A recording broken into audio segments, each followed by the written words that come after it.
Hi, Shiroi Suna no Aquatope or Aquatope on the White Sand is a 24-episode slice-of-life / workplace summer 2021 anime by PA Works, who also made another in Angel Beats, among others.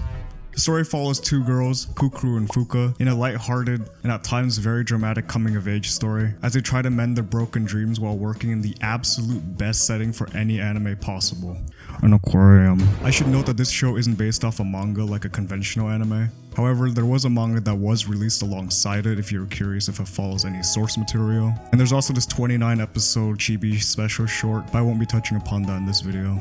With that being said, I'll be going over every single episode since I can't stop singing the show's praises, so there will be spoilers. I'll try my best to review this show while omitting certain parts as best as I can, where you still want to view it for yourself. However, given that it's more of a slice of life, the spoilers are really only impactful in about 2 or 3 episodes, which would be the conclusion for certain arcs. Speaking of arcs, the show is split into 2 main ones, despite being a single season of 24 episodes. The first half of the show I'll be referring to as the Gamma Gamma arc, and the second half is the Tingarla arc, which you'll understand a little later. So strap in, get some food, listen while you work, or even use this to fall asleep, because this is gonna be a long one.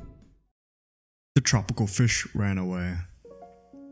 So the story opens with one of our leads, Miyazawa Fuka, as we see her closing the book on a chapter of her idle life. Immediately, the show already starts on somewhat of a somber note, seeing Fuka give up a dream of hers so that one of her bandmates could have better opportunities. A dream in which she quit school, moved away from home for, and worked very hard at for the last few years. Now that Fuka has left her talent agency, she faces the reality that she must come home when her mother calls. She starts to feel very reluctant on the idea of returning to her family with nothing to show from her hard work for the past few years. Just as she's about to board the flight back to her hometown, she sees a tourism ad for Okinawa, an island on the southern tip of Japan, and she spontaneously decides to take a little detour. Once there, Fuka ends up feeling very lost and alone, and winds up sleeping on the beach for a night, and misses a ton of calls from her worried mother. The next morning, she gets very dehydrated due to the hot climate of the town and nearly blacks out. That is until Kudaka Karen, a local tourist agency worker, happens to notice her, and gives her water and a ride to the main location in our anime for the next 12 episodes. Enter Gamma Gamma Aquarium. I just want to say, I would decimate an entire village of war-torn orphans for a chance to visit an aquarium like this in real life. The anime does an immaculate job of portraying it as a quaint yet magical little spot with a really tight-knit crew of workers. Anyway, back to the show. While Fuka is there, she notices a small coral blenny hiding in a little rock in the corner of one of the tanks, and quickly relates to it as she reminisces about her time as an idol and how she gave up her spotlight to let others shine instead of herself. Just then, the magical aspect of the show enters, and it's not one that's overbearing at all, but basically throughout the course of the show, you learn that Gamma Gamma is a special little aquarium where you'll see very intimate, surreal, and dreamlike visions that relate to you when you need them most. And in Fuka's case, she sees a beautifully animated display of fish swimming around her and comfort her. Once she opens her eyes, she sees a blue-haired girl, whom asks if she saw the visions as well, and she introduces herself as the aquarium's director. And spontaneously, Fuka asks if she can work there. And with that, episode 1 concludes. There's not a ton to talk about just yet, since it's only the beginning of the show, and we've really only been introduced to like 2.5 characters out of the ensemble of like 6. So I won't really start analyzing until after we meet the others. Getting wet is part of the job. If you've seen the show already, you'll be quick to notice that I omitted a lot of parts from episode 1, specifically all relating to the introduction of the other lead, and arguably the main focus of the show, Misako Kuku, as I want to go over her in the episode 2 portion of the video, to avoid bouncing back and forth between plot lines. Plus, this is kind of how they sequence in the manga as well. So before we talk about the events that take place in episode 2, let me go over Kuku real fast. Misako Kuku is the character in which the story revolves around and the one that drives the plot. Currently, she's attending summer classes, and we learn early on that she's the very passionate and determined acting director of the aquarium, as she's taking the place of her grandfather, the actual aquarium's director, for the summer. We get to see her spacing out in school, thinking about fish all the time, and even drawing fish in her assignments as well. But we'll go over why she cares so much for aquariums in a later episode. Immediately, the show hints at a conflict and introduces a time-sensitive sense of urgency in which Kuku is working frantically at with an ominous deadline of the end of August. as this is the date in which Gama Gama is set to permanently close, and this will serve as the underlying plot thread through the entirety of the first arc. With that in mind, let's return to the show proper. After a brief introduction to each other, Kuku tells Fuka that she'd need her grandfather's permission to hire her. So the two head back home where Kuku lives with her grandparents. And the grandfather doesn't only permit Fuka to be onboarded, but also offers her a place to stay while she's visiting Okinawa. Just then, Fuka receives another phone call from her very worried mother, and we'll touch upon that in a further episode. The next morning, Fuka starts her first day of work at Gama Gama, where we the audience is introduced to probably the most relatable character to any working human in my generation. Yakamashi Kuya, a quiet man who keeps to himself and is scared of women. Fuka's first day on the job goes horribly, and ends up being bitten by penguins and even falls into their water enclosure, and gets scolded at by Kukuru, as she is lectured that the animal's safety comes first. The next morning, two sleazy douchebags pull up to Gama Gama and discuss some terms over with Kukuru. It turns out the two douchebags are loan sharks, and in this scene, both Fuka and the audience start to understand the gravity of the situation that Kukuru is in. It turns out Gama Gama is set to close permanently at the end of August if they don't receive enough funding, in which Fuka gains the resolve to support Kukuru as best as she can so that her dream won't be destroyed like her own. Needless to say, Kukuru, being very passionate about aquariums, tells the two loan sharks to kindly leave. But on their way out, one of them accidentally knocks over and shatters the handmade welcome sign of the aquarium, and Fuka angrily sprays water at them while yelling at them to never return. Despite Fuka thinking this would be strike 2 out of 3 in terms of messing up and disappointing her new friend slash boss, Kukuru tells her that she should fire her, but does thank her for her actions and tells her she feels better that she did it. Later, Fuka also gets to meet more of the supporting cast in Kai and Tsukimi, or Udon, who are both classmates of Kukuru who want to help support her fight to keep the aquarium open. The former offering to work at the aquarium as well for the summer to help out. The episode ends with a heart-to-heart between the two leads as they tell each other about their relatively recent past, in Kukuru's fight for the aquarium's current circumstances, and in Fuka's idol career's end. Life begins in the ocean. I just want to interject real fast. The episode titles in this show are always really good, but this one is particularly meaningful. I just want to add that. Anyway, episode 3 tells a really heartwarming story about motherhood, but I'll be skipping most of it since it's not as essential to the plot compared to some of the other ones. Plus, this will give you a reason to pick up the show without getting too spoiled for it. But I will touch upon parts that are relevant though, and this is Kukuru's parents. Up until this point, the show hints at the reason why Kukuru lives with her grandparents, and this is attributed to the passing of her parents at a young age. But there's also a mystery that will be uncovered in a later episode. However, we start to learn that Kukuru cares more about aquariums as her parents used to take her to Gama Gama often as a child, and some of her fondest memories of them come from that. And this episode also ends with Fuka finally telling her mother her whereabouts in Okinawa. Tropical fish in boots.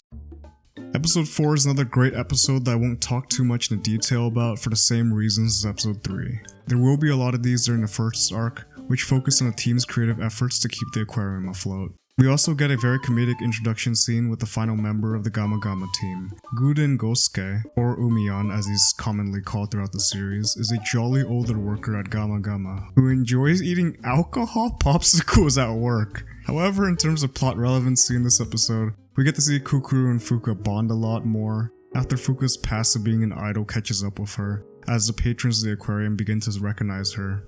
And this does cause her to feel uncomfortable working there. Fuka does end up overcoming this sense of shame and distress as she has found the determination for Kukuru's fight for Gama Gama as her new dream. This is also the first episode where we see the fruits of Fuka's endeavors when it comes to her dedication to Gama Gama, unlike her time as an idol. The episode ends with a post-credit scene in a cliffhanger as the next day after heading to work, the two main characters arrive at Gama Gama only to find Fuka's mother standing at the entrance. Mother arrives. I'm gonna be honest, this is my least favorite episode in the series, and that's only because I think that this is the only episode where the characters' actions are so human that it's to a fault. However, I just need to remind myself that since the two leads are only 18 years old, and think to myself, if I were that age, would I have done that?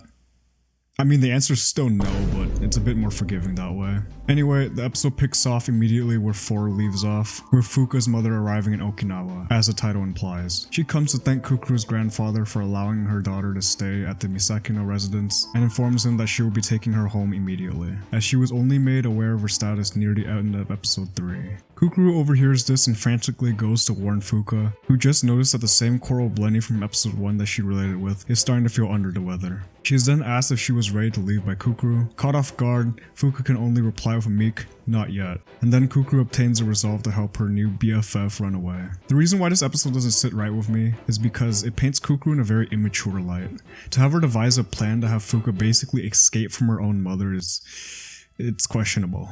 However, that was only my initial thoughts when viewing the episode, as this flaw in Kukuru would be further explored and fleshed out within the final episodes of the Gama Gama arc. And believe me, Kukuru's character flaws are handled masterfully, where you feel all sorts of emotions when you see how she handles grief. But that's for later. Back to episode 5. Without getting too much into it, Kukuru's plan was for Fuka to run away and go to work for her udon's aunt at her beauty shop in Naha, which is about an hour away. Back at Gama Gama, Kukuru also notices that the coral blenny's health is worsening. Back on Fuka's end, she is on her way to Naha with the help of udon's mother, until she coincidentally remembers her responsibilities as an aquarium attendant regarding the coral blenny, as she has udon's mother turn back. Fuka rushes back to Gama Gama only to find that she is too late.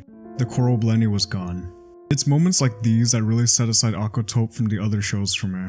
Yeah, other shows can get tragic, dark, and sad, but the moment Fuka finds out that she was too late really hits, despite the loss being a very minor animal character, as it ties directly to the lessons she learned within the last few episodes. Specifically, the one Kukuru emphasized during the first day at Gama Gama, which was to value all the animals' well-being.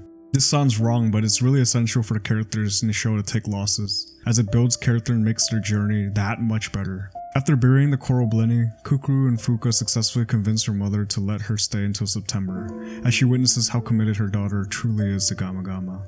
This is definitely a very important episode for Fuka's growth, as it has her come face to face with reality once more, in a situation where running just would not work as a permanent solution. However, this is also the first time we get to see the cracks in Kukuru's armor, as we all know that she was already desperate to keep Gama Gama open, and will act out if she begins to think that she can't, but unfortunately, time will only go forward and is running out. Sweet Rhapsody.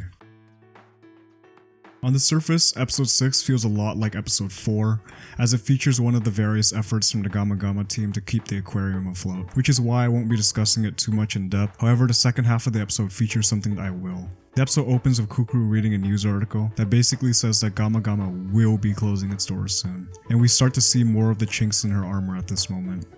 A little while later, while making her rounds, Kukuru notices one of the visitors. He's an older man who has been visiting Gama Gama yearly ever since it opened its doors. The rest of the episode features the gang creating and hosting a new event with Karen and Udon's help. They basically set up a shaved ice stand in front of the aquarium and advertise it through social media. And it's a very feel-good episode, and you should really watch this show if I haven't convinced you yet. During this event, Kukuru sees that the old man from earlier is present. She goes to talk to him, and we learn that he visits annually, as he once saw the magical vision that we discussed prior. He had one of his late brother one time at Gama Gama, and he returns yearly to see if he can ever get that vision back, but it seems that was a one-time thing. And suddenly, both Kukuru and the man receive visions. The man sees his late older brother again, and Kukuru's part really tugs on the viewer's heartstrings. She sees her mother and father and immediately runs to hug them, and starts bawling her eyes out. The scene is beautiful and really hits home. But that feeling morphs into one of optimistic curiosity when Kukuru looks up after crying to see someone who looks identical to her standing before her, and the vision fades back to her face. I need to note that this transition, albeit nothing special, works incredibly well for the scene. After the vision fades, the older man loses his fight to keep his tears back, and Kukuru thanks him for visiting once again and promises that she will keep the aquarium open. I find this episode excellent, like top 3 for sure. It really captures all of the best aspects of the show. It has the lighthearted elements in the shaved ice storyline, but also has the beautiful yet melancholic elements during the vision scene. Overall, if I were to describe this show in a single word, it would be bittersweet, and you'll see that as the episodes progress. Ice Cream Toast. This is another fillery episode that kind of features the gang having fun. Which isn't a bad thing, as at this point, if the cast has grown on you already, you'll really want them to take as many W's as they can. This episode starts with the gang celebrating a visitor milestone from the 2 previous successful events in episode 4 and 6, and Kukuru starts seeing the light of hope to save Gama Gama, only to be shut down by her grandfather as he's been noticing the staff has been getting overworked lately and insists that they all take a day off, of course to Kukuru's dismay, as she simply just wants to work. So the gang decides to go to the beach and Kukuru begrudgingly comes along. It's a pretty fun, lighthearted episode that feels very deserved after the somber ending of the last episode. However, during this, we do get to learn more about Kukuru's past as she reveals that she's always wanted a sibling growing up. And I must say, sad baby Kukuru makes me feel very depressed and someone needs to make her smile instead. This will be a very important plot point later on, as Kukuru starts seeing Fuka as an older sister figure. A little time passes and Kukuru decides to visit Gama Gama to see how it was going. Since it was only the young staff members who got the day off, her grandfather was holding down the fort.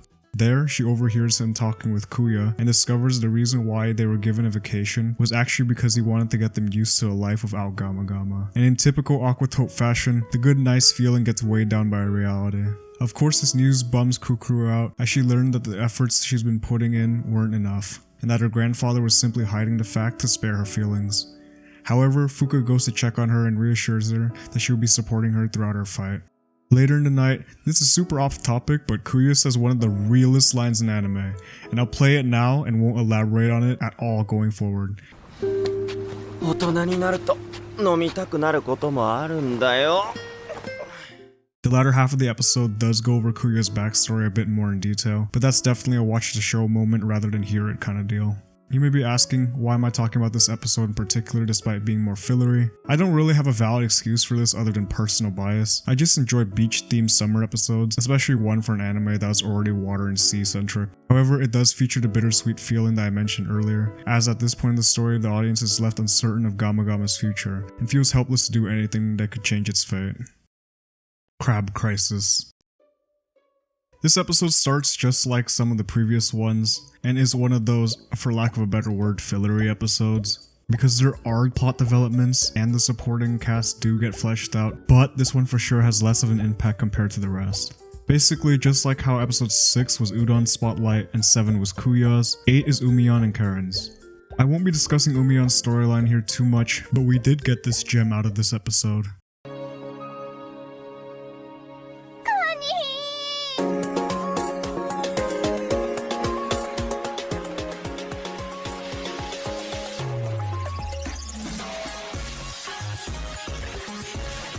Regarding the latter storyline, this episode sets up a conflict between Kukuru and Karen as they both come to an impasse regarding a new event that they'd be doing at a children's hospital. In the end, the two do make up, and we do learn that Karen actually dreamed of becoming an aquarium attendant since that was her parents' occupations. Overall, it's a nice episode, and now we really get to see Kukuru start to lose hope in her fight to keep Gama Gama alive. The episode does contain a post-credit scene where a woman by the name of Haibaru Chiyu comes to visit, who claims she is from a new aquarium set to replace Gama Gama called Tinara. Cinderella the Spy.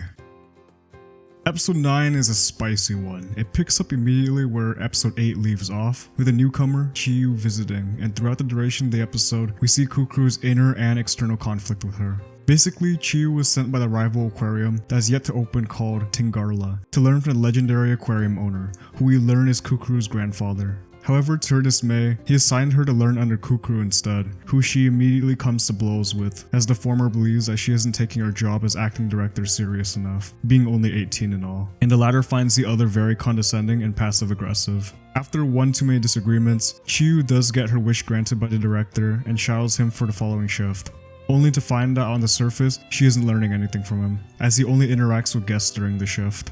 Defeated, she returns to her hotel room and reports to her superior. And this is where we get to see a bit of Chiyu's desperation in her endeavors to learn more about aquariums, a desperation that acts as a foil to Kukuru's, but we'll save that for later. We do get to see more heart-to-hearts between Fuka and Kukuru, this time regarding the plotline that I've been neglecting to mention since episode 1. That was hinted in her vision during the Shaved Ice event, where Kukuru tells Fuka that she's known that her mother had a secondary maternal journal, but was too scared to confront her grandparents about it. We do get to see Kukuru deepen her bond with Kaya as well, as he starts serving as another beam for her support system, specifically for her to vent, and it's really cute honestly. While this isn't a filler episode, I don't want to talk too much about it, since Chiyu will be a major player later in the second half of the show. Abandoned Illusion. Episode 10 is the prelude to the conclusion of the Gamma Gamma arc, and it also serves as Kai's character episode. The episode really shows the audience that Kuku is really cracking now that the decline of Gamma Gamma's closure is staring at her right in the face, to the point where she gets desperate enough to try advertising a new event using her past anecdotes of the visions that Gamma Gamma grants certain visitors. We also get introduced to a new conflict and the possibility of Fuka returning to Tokyo, when one of her former bandmates, specifically the one she gave up her career for, contacts her with news that Fuka has been scouted to play the lead in a new movie. Obviously, she feels conflicted with this, as she was finally starting to grow into her role at Gamma Gamma. Back to Kukuru's marketing ploy, her entire support network shoots down her idea, as it's too uncertain and cannot be guaranteed. This is a beautifully sad episode. While this isn't the first L Kukuru takes, this is really where things go downhill for her. Her vent plan crashes and burns badly, and she takes it to heart, as she was ready to resort to false promises to save Gamma Gamma at this point. It's a very human episode, and I won't spoil Kai's development in it, because this one really tugs on the heartstrings, as many of the other episodes of the Bittersweet Gamma Gamma arc tend to do. Though bittersweet is an understatement when it comes to the next episode. At the End of the Siege is the best episode in Aquatope on the White Sand, bar none. I really don't want to talk about it just so you can experience this one in particular for yourself, but in case you don't care about spoilers, I still will, because I could gush about this episode for hours on end. With that being said, this one will contain more spoilers for the entire show, even more than the last few episodes, so this is your final warning before we continue. Alright? Good. Okay, let's get into it. Episode 11 is Art. This one really elaborates on the show's tagline, which is, the two girls met in the ruins of Damaged Dream. In the first episode, we experienced Fuka's damaged dream. Now it's time for Kukuru's turn. Immediately, we the audience get a very different vibe from the first few scenes, as a powerful storm has moved over Okinawa, casting a dark blanket of grey clouds over the normally bright and vibrant seaside town that we've lived in for the last 10 episodes. It creates a very dark and bleak setting that's extremely appropriate for the subsequent scenes to play out. I mean, hell, even the title card for this episode is grim. Both Kukuru and we the audience immediately learn from her grandfather that he's planning to close Gamma Gamma early, due to the storm, and in typical Kukuru fashion, she rebels and shows her endearing yet annoying immature side by barricading herself inside the aquarium, so that she can continue taking care of the animals inside during the storm, all while disallowing anyone else from her support network from entering to stop her. On the outside, Fuka becomes worried about her best friend and decides that she's gonna go join her in her futile efforts. After some heavy convincing, the pair go about their workday while also picking up the roles of the rest of the staff. And it goes well until the aquarium is hit with a blackout due to the ever-increasing danger of the storm outside. This blackout now introduces a new problem for the pair, as they won't be able to regulate the fish's water temperature anymore. So to combat this, the two start relocating the fish into smaller tanks so that they can control the water temperature using ice. The problems continue to present themselves as the roof starts leaking. This is where Kukuru notes that they just had that fixed last year. This is very telling of the condition that Gamma Gamma is currently in.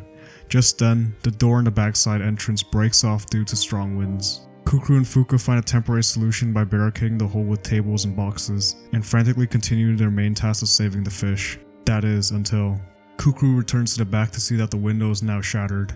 This scene is really powerful. I'd be lying if I said I didn't start feeling soft during this. Seeing Kukuru finally reaching her tipping point is heartbreaking, as she asks why, and desperately pleads for the storm to stop.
Kukuru has broken. But she isn't alone. She has Fuka. she has her grandfather, she has Kai, she has Umiyan, she has Kuya and everyone else on her side.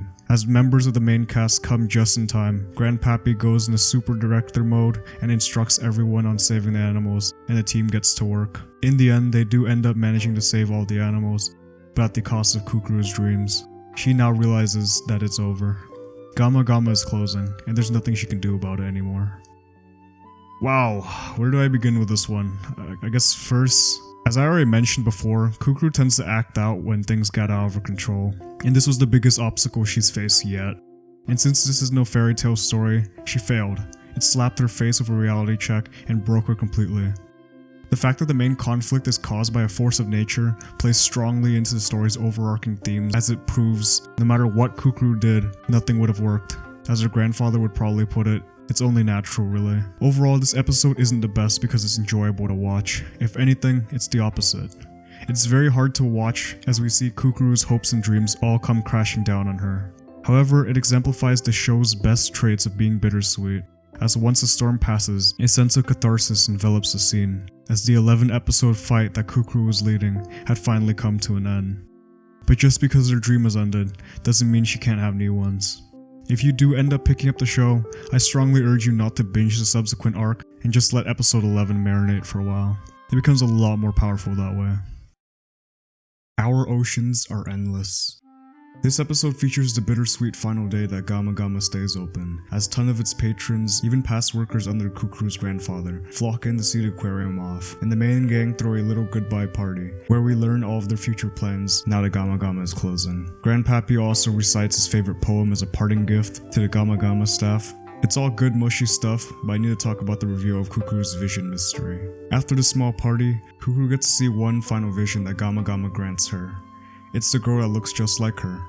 The scene cuts to the Misakino residence, where Kukuru's grandmammy finally tells her that who she saw was actually her older sister. She reveals that she was planning to tell her when she got a little older, and then details that she wasn't only her older sister, but her twin, whom was never born, while pulling out the 2 maternity journals. This neatly ties a ribbon onto the plotline that was Kukuru's past and her yearning for an older sister. We then need to handle one more plotline, in Fuka's decision to take on the movie role she was offered. With Gama Gama gone now, naturally, Fuka would have to return to her old life. So, Kukuru goes with her to the airport to see her off. The two share a brief goodbye, and Fuka heads for her flight. Right as she's about to board, she changes her mind, as she's too worried for Kukuru. She rushes outside the airport to find a depressed Kukuru still hanging around there, and hugs her and tells her she doesn't want to leave, and then says that she will be her older sister from now on. After cheering up, Kukuru asks if Fuka will still take up the movie offer, and Fuka says no, proclaiming that her dream has already ended, and will go home instead. And this gives Kukuru the courage to say that she's decided to move forward, and work for Tingarla. The two part ways, both going back to their respective homes, and they recite the same poem that Kukuru's granddad started at the farewell party. And the Gama Gama arc comes to a close. Well, that does it for the first half of the series. I don't have a lot of analysis to add for this episode, as I think it speaks for itself if you watch it. Tingarla in the Faraway Ocean. Episode 13 marks the beginning of the second half of the show, and also the beginning of the Tingarla arc. There has been an 8-month time skip, and it is now April of the next year.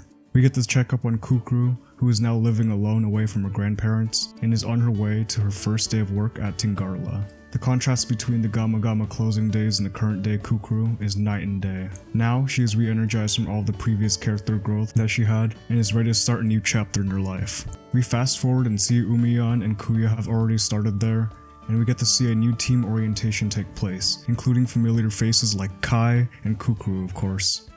Tingarla's director, Hoshino Akira, goes and presents each of the new members their positions and departments. Kai gets appointed as an attendant who will work directly with the fish, and in a shocking twist of events, Kukuru gets marketing? Specifically, project PR? Once there, we learn that Karen is also working in the marketing department for Tingarla as well. Shortly after, we get to meet Assistant Director Suwa Tetsuji, and he is unlike any character we've seen in the show so far. To sum it up, he's a no-nonsense hard-ass, and Kukuru has been assigned to work directly under him, and we see their incompatibility immediately. Later in the day, since we are at Tingarla, Chiyu makes an appearance again, who seems pretty smug to learn that not only is Kukuru not an attendant there, but also she is now her kohai. Karen notices that Kukuru is feeling a bit down due to her new unexpected position, and offers to give her a tour of Tingarla. And the place is incredible. It's way bigger, better staffed, and much more technologically advanced compared to Gama Gama. And I want to go here badly. I don't care if it's not real. Someone please make it now? Please?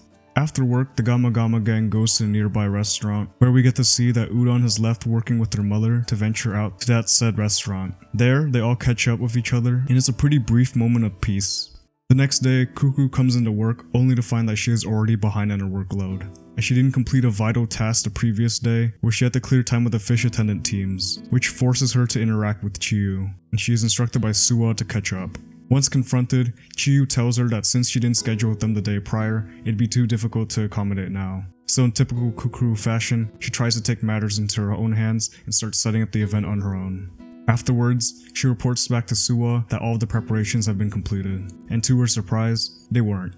She is told that she overlooked a few teams when working on her own, and Suwa scolds her with a reality check that she was only doing things her way, not the Tingarla way, and that the whole event has to be cancelled now. He then gives her a very humbling nickname of Plankton to signify how insignificant she is at Tingarla. Later, she is once again forced to interact with Chiyu, as she has to apologize and inform her that the event is now cancelled, and is given yet another reality check, this time by the person she would least want to hear it from. After work, a defeated Kukuru declines a dinner invitation from Karen and goes to soak on the beach alone. Man, this wasn't how things were supposed to go. She was smiling and excited to go to work just a day ago. Now she's back to crying alone, just like when Fuku was about to leave. That is until guess who randomly shows up. Guess who's the main character that I just mentioned that hasn't showed up in the second arc yet? You guessed it, our favorite grandpa director. Nah, I'm just playing. Our favorite former idol shows up to confront the blue workaholic gremlin, and the episode concludes. And this kicks off the Tingarla arc, which I have to say somehow I enjoyed marginally more than the Gama Gama arc. We get to meet a ton of new characters that I didn't mention yet, and are presented with new conflicts for our big fish, Kukuru, to overcome in a much bigger pond. The pond is Tingarla if you didn't get it. Penguin Chaser. Episode 14 picks up where 13 leaves off. We learn that Fuka has moved back and has decided to work at Tingarla as well, and has also moved into the apartment right next to Kukuru's. The next day, Fuka meets with the chief attendant and the director to receive her new position as the fish attendant, specifically for the penguin division. Coincidentally, the one in charge of the penguin team happens to be Chiyu, who gives her her first assignment in the form of a test, where Fuka is to memorize the names and various aspects about the 20 penguins that they oversee at Tingarla. Meanwhile, on Kukuru's side, she receives a new assignment from Suwa in the form of setting up a behind-the-scenes tour. Basically, it's a tour where the guests get to see the inner machinations of Tingarla and its staff. The two of them collide in terms of their aquarium philosophy for the tour, where Kukuru argues for a positive experience for both guests and animal, while Suwa takes on a more pragmatic take, with the tour acting purely as advertising. With the memories of yesterday's failure fresh in her mind, Kukuru course corrects and goes to check with the different fish departments to set up the tour. Both Chiyu and Shimabukuro Kaoru, who heads the team of Umiyan and Kuya, who Yeah, boy. both tell Kukuru that it wouldn't be possible to plan the tour, given her varying reasons as to why. She reports back to Suwa, and he basically tells her to figure it out, which frustrates her. After work, the Gama Gama gang all head to the udon restaurant, not the food, the character, to hold a small welcome back party for Fuka. And Higa Eiji, the other member of Kaoru's team, tags along, and we get to learn that he's kinda weird. But in an endearing Kukuru way. He's really into fish and not into people. If you couldn't tell already, I'm trying to introduce Tingarla arc characters now because I didn't really want to rewrite the script. It's at like 7,000 words right now. And I think it works more organically when they're more relevant to the characters and current plot lines. Anyway, the next day, Kukuru holds a small little mock tour with Maeda Akari, her fellow co-worker in the marketing department. She has a friendly personality and is currently working part-time at Tingarla. The tour ends successfully. However, Kukuru is kind of disappointed that the penguins won't be available to be included in the tour. She reports back to the assistant director that all preparations have been met except the penguins, and is instructed that they are essential for the tour and that she is to try again. After her shift ends, Kukuru visits the penguin team. This time Chiyu is not present, but instead, Yonekura Marina is there, who is Fuka's senpai on the penguin team. She's a very cheery woman who speaks Spanish-nese sometimes because she's actually Venezuelan and is pretty cute and funny. Anyway, she goes ahead and clears that the penguins would be available for the tour and reassures Kukuru that Chiyu would come around eventually. During her little visit and back at home, Kukuru helps Fuka in her endeavors to memorize the penguins before the big tour tomorrow. That same tomorrow comes, and Fuka successfully passes her orientation test with the perfect score. And with this, Kukuru uses it as an opportunity to plead to Chiyu to allow the penguins to be a part of the tour. And after some convincing, she speculatively agrees to it. As the tour is about to begin, Kukuru and Akari notice that no one is showing up. That is, until a family of 4 arrive a little late. The tour runs swimmingly, and the penguins got to be displayed properly, and ends in a success, and acts as Kukuru's first W in her new job. However, when reported to, Suwa is disappointed with the turnout of only one group, and tells Kukuru off to come up with a better idea. The episode ends with a cute post-credit scene where the two mains are cooking together, and Fuka tells Kukuru that she's the reason why she returned to Okinawa. The Great Sea Slug Debate. I'm not gonna lie, I'm glad this one is more of the speed of the fillery Gamma Gamma arc episodes, as not a ton happens in this one, so I'll shave it down a bit. Basically, Kukuru is tasked by Suwa to come up with another idea after the low turnout of the behind the scenes tour in the previous episode. This time, she devises a plan for a sea slug exhibition for the guests to interact with. So she, Fuka, and Kai all go to the shore to retrieve some local sea slugs for their new plan. Time passes and a problem arises. Some of the slugs are refusing to eat, and Kukuru is stumped as to why, despite being so knowledgeable when it comes to marine life. After a lot of trial and error, Kukuru is ready to throw in the towel, until unexpectedly, Kaoru of all people, comes to give her yet another reality check regarding the fundamentals of aquariums, and notes that Kukuru should alter her exhibition plans while keeping the animals' well-beings as a priority. The two of them collide on their ideologies regarding what they think is best for the fish, only to find that they have a lot more common ground in their end goals than they initially expected. However, they just differ on their means of achieving it. Ultimately, they come to a compromise where Kukuru does successfully hold her event. However, the specific species of sea slugs that were refusing to eat were to be excluded from it. As the title implies, this episode highlights the ideology clash between Kukuru and Kaoru. It's pretty refreshing to see someone at Tingarla dispel her illusions while still being respectful to her. Plus, we get Kaoru's screen time, so it's a good episode already. Other than that, we get to see another instance of Kai and Kukuru's support dynamic when combating the stress of working life, and we start to get hints as to why Chiyu's the way she is in this episode. Shout out to the Tattered. This episode sees the return of Dr. Takeshita, who is the main focus in episode 3. If you're saying to yourself, wait, who? He never said that name before. To catch you up to speed, she was Gamma Gamma's veterinarian, and now has transferred to Tingarla. Discussing this episode's a bit tricky, as to do it effectively, it'd spoil the main plotline of episode 3, which is why I neglected introducing her until now. However, I will be discussing this episode as if you already knew what happened in 3, so with that out of the way, this episode is the one where we get to learn more about Chiyu. Back to the beginning, Dr. Takeshita is back from her maternity leave and is called to supervise the hatchings of the new baby penguins. And because of this, the penguin team members are asked to take overnight shifts in case anything were to go awry during off hours. However, Chiyu actually requests that she be excused from extra hours, and seemingly alludes to an undisclosed previously agreed upon circumstance of her superior, Mr. Garando, who we saw her speaking with back in episode 9. This seems very out of character for Chiyu, for both us and her fellow team members, as we've known her to take work pretty seriously and would never actively miss it. Fast forward a bit after the end of the workday, and Dr. Takeshita goes to a daycare to pick up her baby, and coincidentally sees Chiyu rush there as well, who doesn't notice her by the way, and she goes to pick up her son. The story then hard shifts focus onto Chiyu, who we find out not only has a child at such a young age, but is also a single mother as well. This really recontextualizes her whole character in such an effective way. The next day, we get hit with a tonal whiplash as we get to see an excited Kukuru jump at the opportunity of working as an attendant, when she hears that Chiyu would not be picking up her extra shifts. After showing her eagerness and initiative, Garando recognizes her efforts and praises her, but accidentally slips up and reveals that Chiyu has a child to Kukuru. Fast forward to when Chiyu starts her shift, she is greeted with a rude awakening, when she finds out that Kukuru has picked up her extra shifts. Angered, she storms over to the mess hall and confronts her about it, while yelling without any care if other employees were watching or listening. And this leaves Kukuru feeling really shitty afterwards. After this emotionally intense scene, and some deliberation with her support network, Kukuru decides to do what's right and take an empathetic approach to this issue, which really shows how much her character has grown. As the Gamma Gamma arc, Kukuru would have never done something like this, for Chiyu's sake no less. so the main duo work on a plan to make things right with Chiyu. Kukuru gets Dr. Takeshita to let her take care of her baby, in order for her to get a feel of what Chiyu's situation is like, while Fuka goes to try to learn more about Chiyu as a person, to reach a better level of understanding.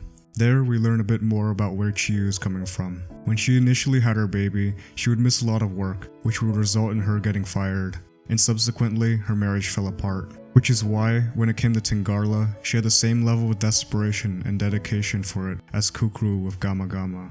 She admits that she hates Kukuru, and lets all of her pent-up emotions out to Fuka. We jump back to Kukuru, who barely survives a couple hours of taking care of Dr. Takeshita's child, and now has really gained a new level of respect and appreciation for mothers like Chiyu. Do note that Kukuru spent a lot of her life without her own mother. The next day, after her healing session with Fuka, Chiyu decides to come clean to everyone about the fact that she has a child by bringing her son, Shizuku, to work with her. The Tingarla staff are very understanding to Chiyu and her situation and make her feel better and more comfortable, especially now that she has nothing left to hide. We also get to see a bit of making up between Kukuru and Chiyu, as they start to see their similarities as well. The episode ends with a heartwarming scene where Kukuru sees a non-Gama Gama style vision of her own past with their parents when watching Shizuku and Chiyu enjoying the aquarium. And this episode concludes with the healthy hatchings of the baby penguins, which plays into the underlying theme of motherhood that the series works with so well. I regard episode 16 as one of the best in Aquatope's roster for sure. Not because it's bittersweet, but it's like sweet bitter, if you get me. The topic of motherhood is handled masterfully here, as it displays the very real difficulties of being a single mother. That, coupled with Aquatope's very human storytelling, makes it an absolute pure treat to experience. This makes for an excellent foil to episode 3 and even the Kukuru family storyline, all while fleshing out Chiyu, who acted as an opposing force for Kukuru for a good number of episodes. Side note, the episode name Shout Out to the Tattered is really good. I just want to say that. That's it. Hangout Spot, Kuragefu. Okay, I can confidently say episode 17 is the only filler. Not fillery, but filler episode in the entire series. But what I'm also confident in saying is, you should not skip it. It's just really fun as we finally get to see the Gama Gama and now Tingarla gang kick back and have fun as they relax in a little episode long party. For once, it's a purely blissful episode with no real problem or issues that the main cast have to deal with, just unadulterated, wholesome fun. And plus it serves as a follow-up to Kukuru and Chiyu burying the hatchet. Overall, a nice little episode after all of the baggage of the previous one, that we get to enjoy without thinking of any consequences, just as the characters do in it for a little while. When light shines. I'm not gonna lie, the show feels very refreshing now that the looming tension between the Gama Gama team and the Tingarla team has now been dissolved. Besides Suwa, of course. This episode features a very simple yet wholesome feel-good event that was proposed by Akari, where the staff are to cosplay as various aquatic life and marine adjacent things in order to increase visitorship. Speaking of Akari, this one serves as her character episode, as she's the only Tingarla character that we know of that is only working there part-time, as she is currently a college student. Therefore, she doesn't have as strong of a connection to the aquarium compared to say Chiyu, Kukuru, Kaoru, or even Fuka.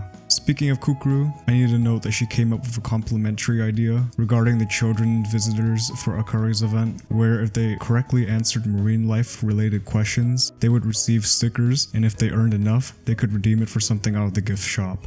And I gotta say, this is an actually non-ironically brilliant marketing move on Kukuru's part in an IRL setting too, which shows that she's starting to grow into her role that the director originally envisioned for her.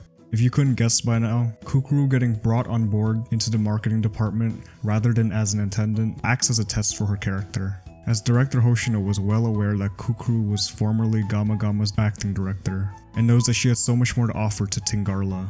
Back to Akari, throughout the episode, and by the end of her event, she does eventually learn to appreciate Tingarla from watching the various cast members work their hardest out of their pure love and dedication for the aquarium.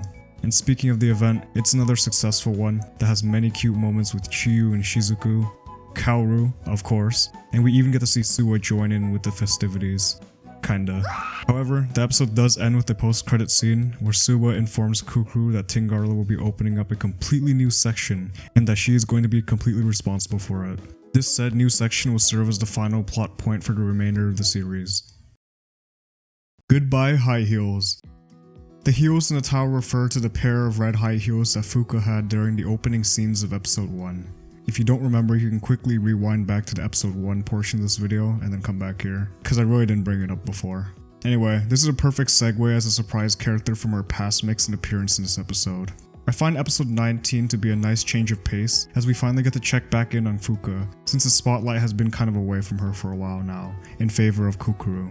With that being said, we see the return of Shiroi Ruka, the girl who Fuka helped by giving her her spotlight back in her idol days, as she comes to visit Tingarla while shooting a travel show that wants to feature the brand new aquarium of Tingarla, as well as documenting the new baby penguins that hatched in episode 16. Along with Ruka, we get to see the return of one of Fuka's managers who briefly appeared in episode 1, as she is there to accompany the idol during the filming.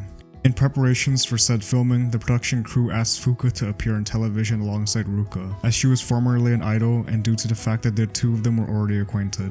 This worries Kukuru, as we get a neat callback to episode 4, where Fuka was uncomfortable being recognized. But when confronted, she does assure her blue bestie, as she's already gone through a lot of growth during the last few months. However, she does feel a little uneasy about the reception of what people will think of her if she did reappear in the public eye again. Even though the scene is very brief, it's very endearing to see the two worrying about each other, rather than it being only a one-way street.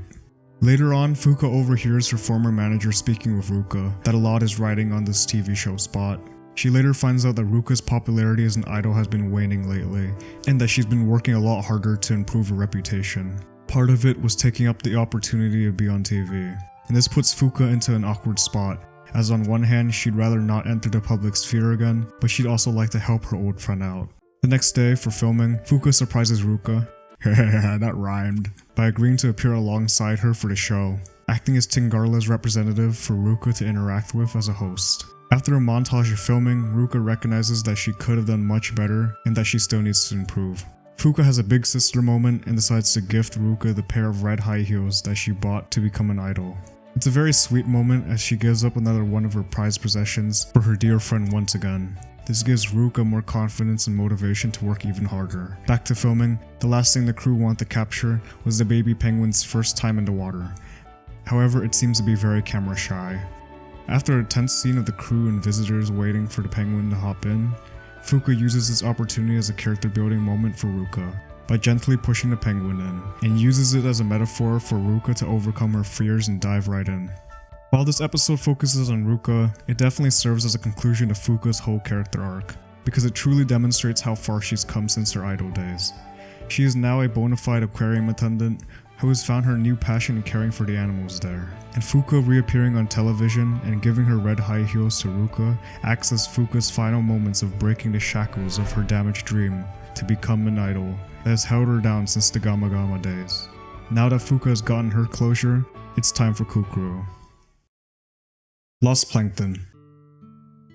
As the episode title implies, this one is about Kukuru and her tipping point with the ever-growing difficulties that has been plaguing her ever since she started working in marketing at Tingarla. In the first half of the episode, Tingarla has been made wary that a child dolphin has been isolated by a nearby shore, and that they are to monitor it until it could be ready to return to its pod. Given Kukuru's love for fish and all things marine life, she sneaks out to join the fish attendant team to check on a dolphin. However, once she returns, Suo finds out about her little detour and scolds her accordingly. This will serve as the first instance of Kukuru's work life getting to her. The next workday sees Kukuru finally having to take on her role for the new expansion mentioned at the end of episode 18. The task at hand is for her to create and execute a sales pitch to a wedding planning company so that the new space could be used as a wedding venue as soon as it opens. A week of work goes by and it is demonstrated through a montage of Kukuru being responsible as she works overtime and does research to put together a presentation for the wedding planning company, all while having to reject an invitation to go check on the dolphin from earlier. During the off-site visit to the client's location, Kukuru gives her presentation to Miss Miura of the wedding planning company, but soon after she realizes that there were several aspects that she neglected to prepare for. Miss Miura and Kukuru also come to an impasse as the wedding company prioritizes its human guest experience, while Kukuru wants to focus on the sea life instead, which leads to a postponement of the negotiations. Afterwards, Suwa tells Kukuru to completely redo her plan to accommodate the wedding planning group. Just then, bad timing strikes Kuku as Fuka sends her a picture of the aforementioned dolphin that she went to check up on, as well as a FOMO-stricken Kuku finding out that a certain guest visited the same day as her off-field presentation, who is central to the episode 6 Umion storyline. Given that the negotiations didn't go through, her workload was not only reset, but also increased. Kuku finds herself working overtime well after everyone leaves and starts to question why she's even doing this, and impulsively takes a cab back to her hometown. Once at her destination, she runs out in shock to see the physical ruins of her dreams. The rubbles of where Gama Gama used to be, sits and stares at her as her mental state starts falling. Fast forward to the next workday, Karen and Akari start to notice that Kuku hasn't come into work yet. Man, what a way to end the episode. I thought this show was supposed to be bittersweet, not just bitter only. After her brutal weeks of work, Kuku really needs a hug for this episode in particular. As we see, even though she's already overcome so many obstacles before, and even turned over a new leaf at Tingarla, sometimes the hardest you try isn't enough. Kuku is a flawed character by design, which is good in a human sense, but seeing her getting overwhelmed to the point of reverting back to her Gama Gama days is very hard to watch, to say the very least. Dreams of Blue Turtles. If episode 20 was called Lost Plankton, it was referring to her mentality.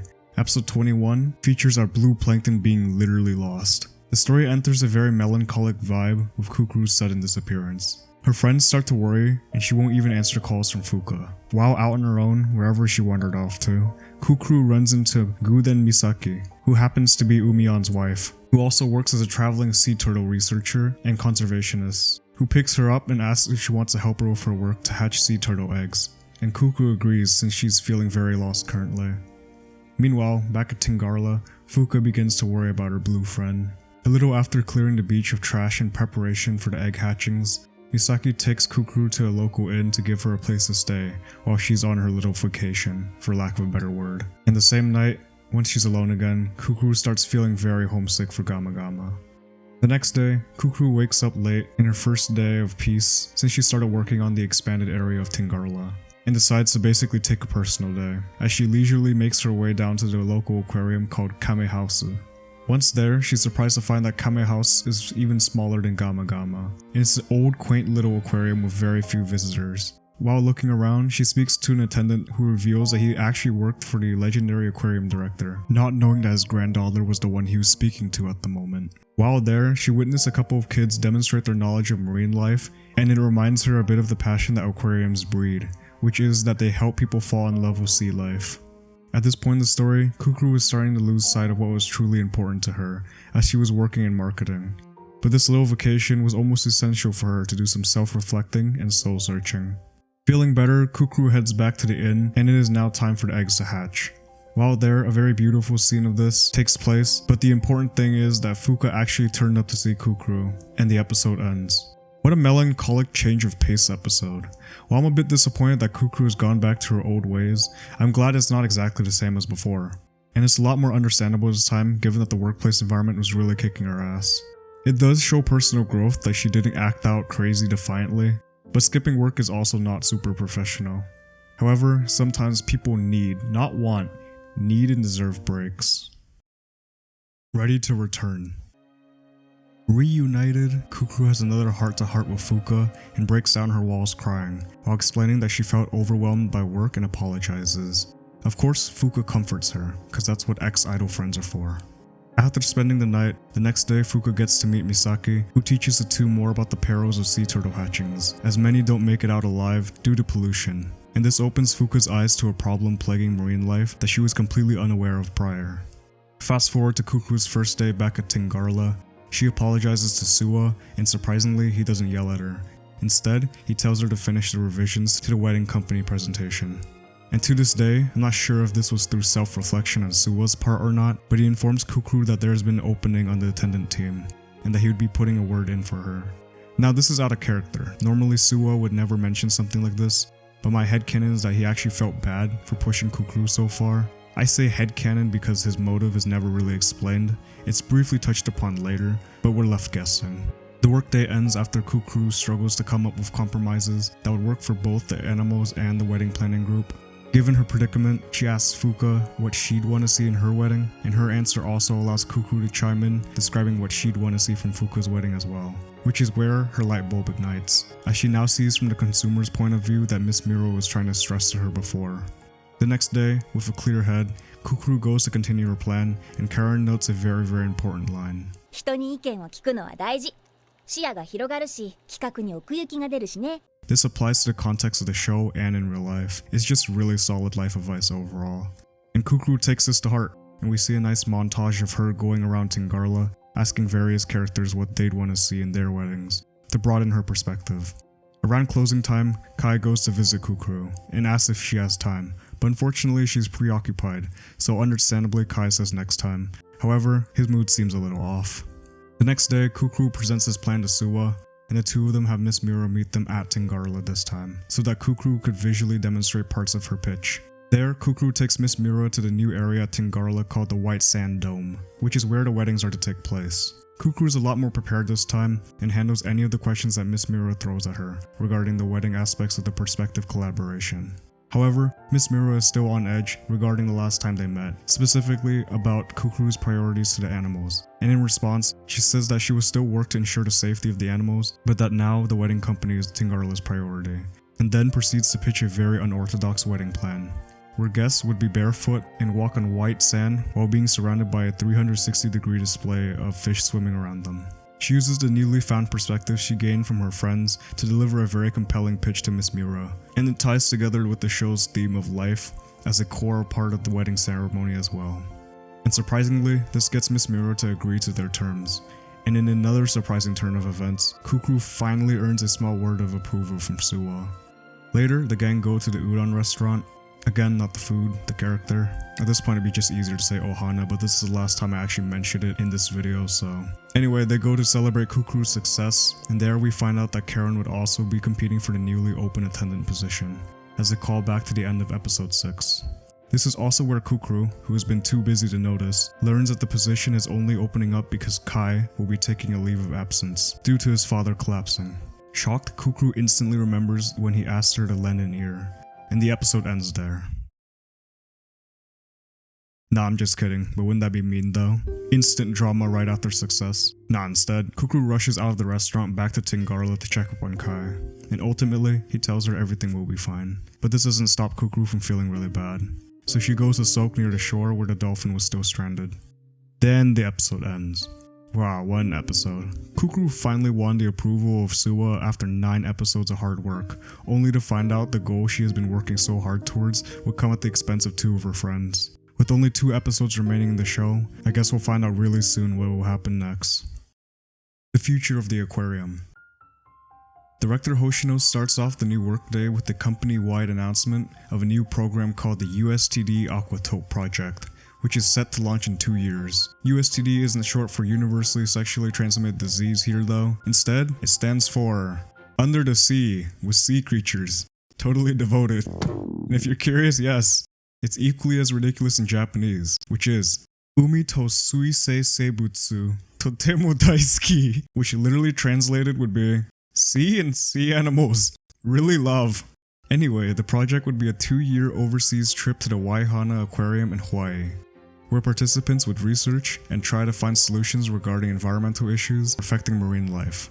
Director Hoshino closes off the message by urging those interested to apply. Thanks to Misaki's eye-opening information, Fuku starts to consider applying for the program, but is conflicted as she would want to stay in Japan with Kukuru. However, she'd rather not admit that, in case it caused any guilt on her friend. While Fuka ponders about her future, Kukuru is also preoccupied with her own, as she interviews with Director Hoshino regarding the open attendant position that Kai left. Here we learn from the director a bit more about Suwa.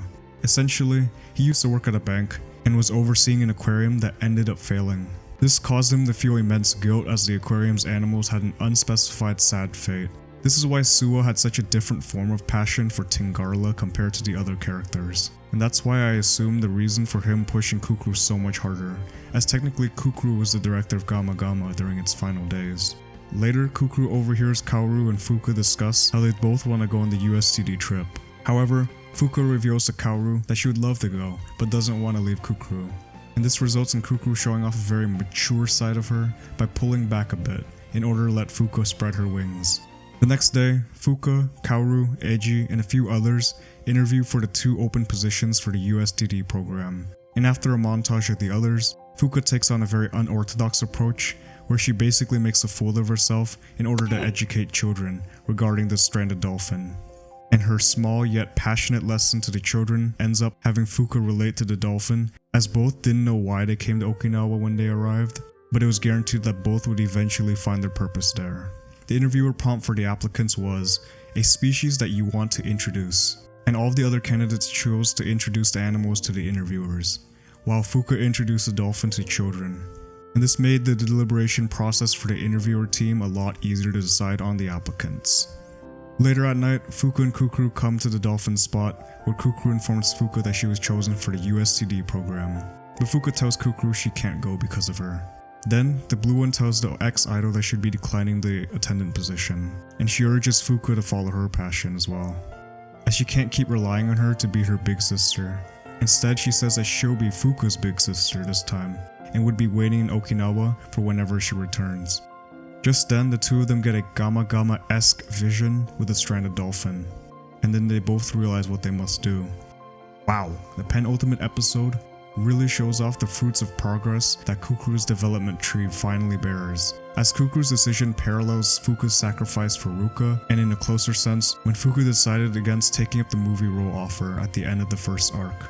Kukuru has truly grown a lot since her days of drawing fish in school, to the point where she'd actively want her friend to follow her dreams instead of keeping her there for her own support. Aquatope on the White Sand. This episode starts with a sequence showing off the construction process of the White Sand Dome, with all the Tingarla members on board. Afterwards, the crew starts to set up for the first wedding to be held at the White Sand Dome, where a lot of cute ideas are thrown around. There's a wedding between 2 random characters that take place, and through Kukuru's hard work, it is extremely successful, with a lot of ideas and concepts in her plans manifesting during it. Afterwards, many of the supporting cast including Kai come to visit Tingarla, and the White Sand Dome is officially open to the public. There, Fuka and Kukuru recount their past of the 2 damaged dreams they endured, and express their newly found love for Tingarla, and the scene ends with a vision of Kukuru's parents and sister appearing as the family, plus Fuka, take in the majesty of the fish swimming around the Aquatope. Later on the day of departure for Fuka, Kukuru goes to the airport to see her off, and there's a stark contrast between this airport scene and the one in episode 12.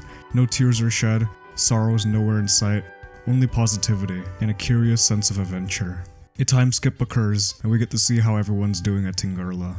Kukuru gets a glow up, and really has grown into her role at marketing. Eiji, Garando, and Suwa are all pretty much the same. Akari gets hired full-time by director Hoshino. Dr. Takeshita takes another maternity leave. We get an absolutely adorable scene with Karen and Kuya. We get to see that Kai is back and now is working with Chiyu. Marina has a goofy odd moment with some otters. We get to see Umion and Udon, who now works as a chef at Tingarla. And last but not least, we get to see Kaoru and a glow-nut Fuka return to Okinawa. Kukuru runs out of work to see her dear friend. They hug and welcome each other back. And there is a post-credit scene where the 2 reveal the meaning of their names, but you'll have to watch to find that out. And that was Aquatope on the White Sand. Next I'll be going into some pros and cons and then some final thoughts, and that'll be the video. I gotta say, watching this series I can confidently place it in my top 3 for sure, after Grand Blue and Fate Zero. I know the duality of those 2 shows is jarring. I do want to go over some pros and cons for this show though, since I got a lot I want to cover. Starting with the cons, as no show is perfect of course.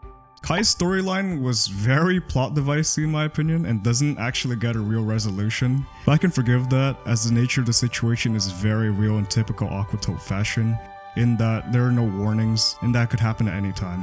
Another con is that teased romance between certain characters don't really result in anything. But I guess this isn't a huge one since it wasn't the main focus of the series anyway. Plus the ending scene of Kuya and Karen is honestly enough for me anyway. That was all for cons really, I know, they're very nitpicky. But as for pros, I have to say this show is very, very underrated. Like, in preparation for making this video, I looked online to see how many other reviews there were, at least video reviews. And there were like 3. And all of them were like, not long or comprehensive, I suppose. Another point on that I want to add is that I want more Aquarium-centric shows made, because they're always in anime, but they're never really the focal point. Another thing is the attention to detail in this show. A lot of the shots have real locations, and I'll show some pictures on screen right about now. Another pro I would consider is the animation and art style and music for this show. In a technical level, it's all really good. Background music in this entire video was comprised completely of the OSTs for this show. Another thing I think it does really well is it teaches a lot about fish in an educational way without suffering from the pitfalls of lecturing the audience. Also, it's just overall really cute anime with a lot of heart and likable characters, even Suwa, while it tackles really human issues and feelings. Another thing I need to stress is that the conflict resolution in this anime, especially when it comes to a workplace setting, is very realistic. When you find common ground with your coworkers, that one's just really real. Another thing is it paints motherhood in a really positive light, and the theme of life, whether that be sea life or human life, is very precious and needs to be protected. Another big pro is that it handles plot threads really well. It closes it off super neatly for a lot of them, despite not even having a source material to base this off of, besides Kai, of course. I guess another thing is that I was always very biased towards aquariums and fish and sea life. I've really liked it. Here's a picture of me when I was 3, back in 2002. This is me visiting an aquarium. I'm just playing, this is actually me. Anyway, on a more personal note, this part will be completely unscripted, so I think I relate to this anime a lot. Around 2020 was near my last year in college, and the major I picked was suffering a lot due to that unspecified virus of unknown origin. So I took the plunge and started YouTube full time. But obviously, you know, YouTube's really unstable. It doesn't always work out as we want it to. High views some months, low views others. Because of the lack of views in certain months, I always thought about giving up. But the show really taught me that even if your dreams got super damaged, you could still make it. And look at Kukro. I mean, she lost basically what was her home, and found happiness again at Tinara. Like, so when watching this show in particular, for me personally, I just found myself relating to the characters a lot, their struggles. It hit more personally for me. I think that's why I hold this show in such high regards, since it meant a lot more to me, I guess. I can't word it super well, but it helped me get through a rut of mine during doing YouTube, I guess.